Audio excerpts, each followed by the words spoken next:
the Kershaw Volt II. Kershaw Volt II. This is going to be a relatively short video.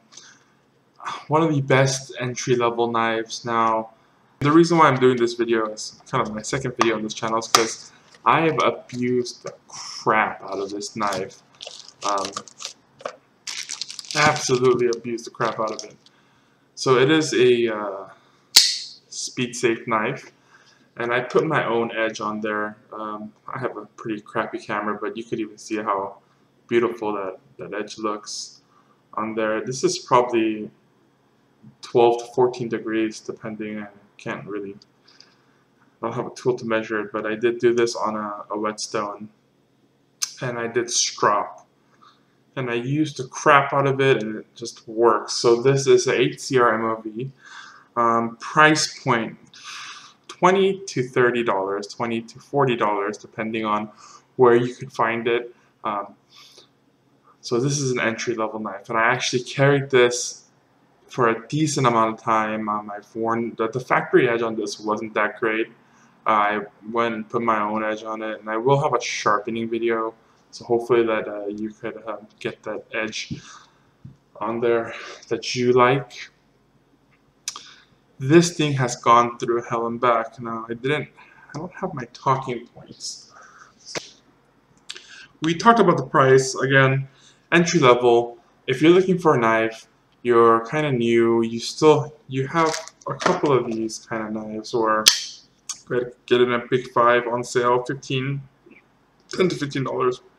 And this one came serrated with a Tonto blade, and I absolutely hate serrated blades, but when I got this 10 years ago, I didn't know any better. So since then, I actually just totally grinded off the serrations, and I rounded off the Tonto, so it's more of a plain edge now, kind of, with a really steep recurve, I guess you say.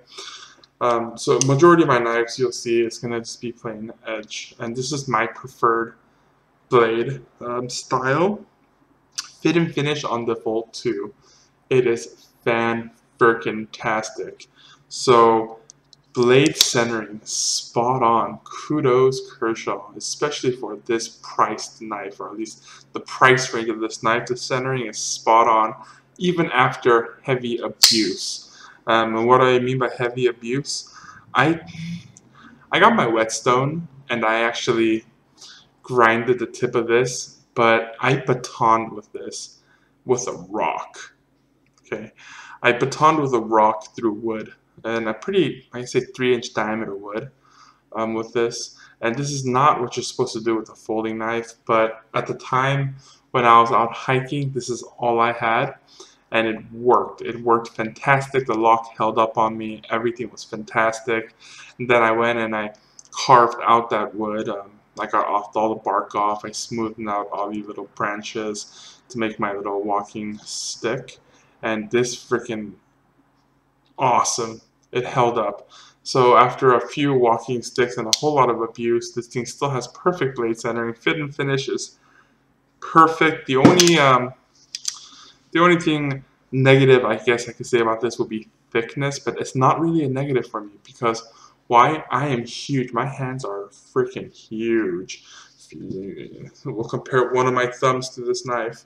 You see how big my hand is compared to this knife. My hands are huge. So that thick handle, that's the next talking point. The handle is perfect for me. There's really good jimping on the top of this knife, and it's kind of curved up. It works perfectly fine with me. This serves as a little guard, which works really well, and it's also the flipper. There is no thumb studs, so the only way you could operate this knife is through the flipper. It is speed safe by Kershaw, and again, this is one of those speed safes that no matter how much I want to open this knife up by flicking or waving my hand, it's not going to happen. That torsion bar in here is just fantastic. FR end scales on top of the steel liners, which is perfect. I don't mind the FRN. It is a little slippery, but like I said, for what I've used it for, it's fine. Long carving wood, which I've done with this, the hands does kind of hurt a little. It's not as comfortable as one of the bigger knives, but blade length over 3 inches, 3.14 I guess, plenty of blade. I've cut lots of fruit with this.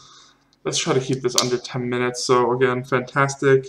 Handle lock, liner lock, never give me any problems. Clip, it digs deep enough. The clip digs deep enough into my pocket, which is fine. It's not the best, but you know, it's a lot better than a lot of the other clips that I've used before. So clip is fine. My opinions on it. If you're looking for a budget knife, it's really going to be hard to beat this. If you have big hands, the Kershaw Volt II, the Volt, regular Volt is a high-end knife, and it's no longer made. But this Kershaw Volt II is freaking fantastic, and I've used the crap out of this for a month, and it's held up fantastic. The only reason why I'm not carrying this knife, two reasons really. One, the made in China thing, it doesn't bother me too much. Both with as many knives as I have, made in China, at least one that kind of really flaunts that it's made in China. Not a big problem, but I prefer carrying other knives. Prefer carrying a knife made in China that doesn't say China on it, right?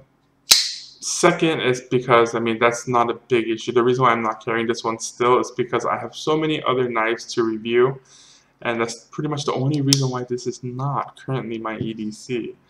I just finished up this Aegis review, and this is still my EDC because I have not figured out my next knife to review. All the other knives I have, I mean, I've experienced with them where I don't really carry them too much.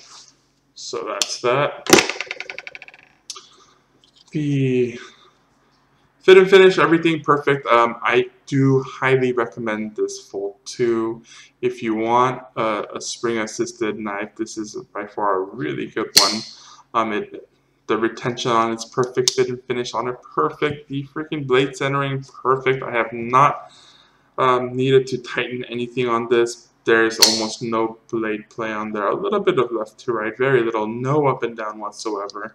But for we'll just say a $20 or $25 knife, you really can't beat this. You cannot. It's actually cheaper than the Spyderco Tenacious, and that's kind of my go-to knife as far as entry level goes. So again, if you have any questions about the Volt II, I've abused the shit out of it for a month and it's lasted. So I've put almost 2 years of abuse in 1 month, and it still lasted me. And I'm pretty sure this will go on for a much longer time. Kershaw's just make good knives. Okay, guys?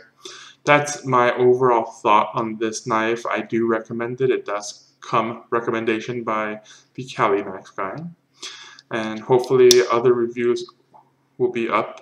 If you want me to review any other knives, please post it, and then I'll try to save up enough funds to buy it and review it. If not, if one of you guys want to send me a knife for me to review, I'll review it and I'll send it back, so on and so forth. Thank you for watching, guys, and you guys have a good one.